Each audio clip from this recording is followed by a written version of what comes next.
we human beings, we are one of the best creations of Allah subhanahu wa ta'ala.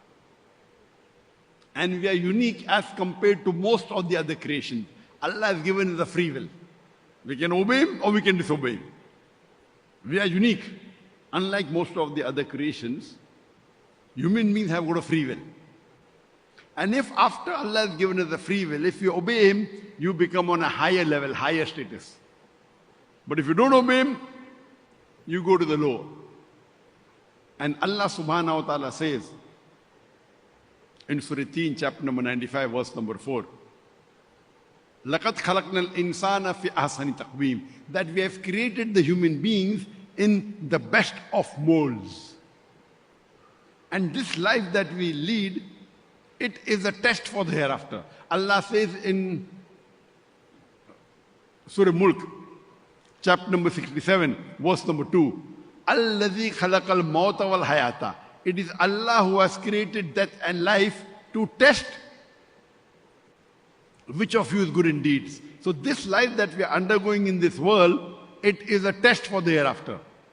Allah says, Allah has created death and life to test which of you is good in deeds.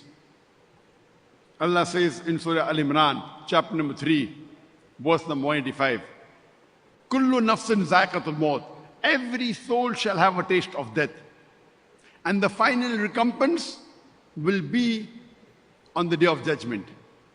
And anyone who has been saved from the hellfire and enters Jannah, the garden, he would have achieved the objective of this world. For this world is nothing but mere chattels of deception. It is further mentioned in the Quran, in Surah Baqarah, chapter number 2, verse number 155. Allah says, surely we will test you with something of fear or hunger, with loss of goods or life or fruits of toils, and give glad tidings to the person who is patiently perseverance. So this life for the human beings is a test for the hereafter. Allah will test you with fear or with hunger, or with loss of goods, or loss of lives, or loss of toils, of fruits of your toils.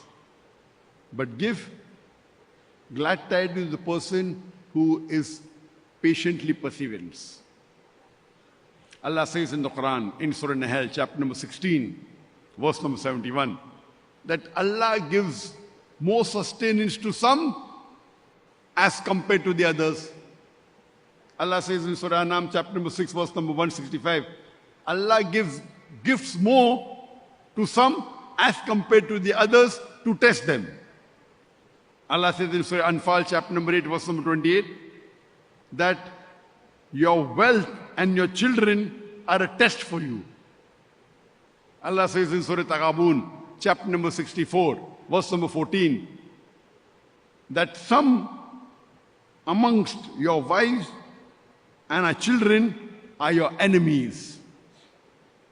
Allah is saying that some of your wives and your children are your enemies. Allah is testing you with wealth and children. Allah says in Surah Ankabut, chapter number 29, verse number 2,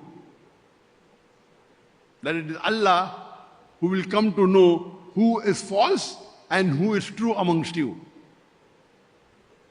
This life that we lead, it's a test for the hereafter. And Allah has showed us the path to salvation. Allah has shown us the Rah-e-Nijat. Allah says in Surah Al-Asr, chapter number 103, verse number 1 to 3, Wal-Asr, Innal insana lafi khusr, illa alladhina amanu, wa amilu salihati, wa tawasaw bil haqqi wa tawasaw bis sabr. That by the token of time, man is verily in a state of loss, except those who have faith, those who have righteous deed, those who exhort people to truth, and those who exhort people to patience and perseverance. These are the minimum 4 criteria for any human being to go to Jannah. This is known as the path to salvation.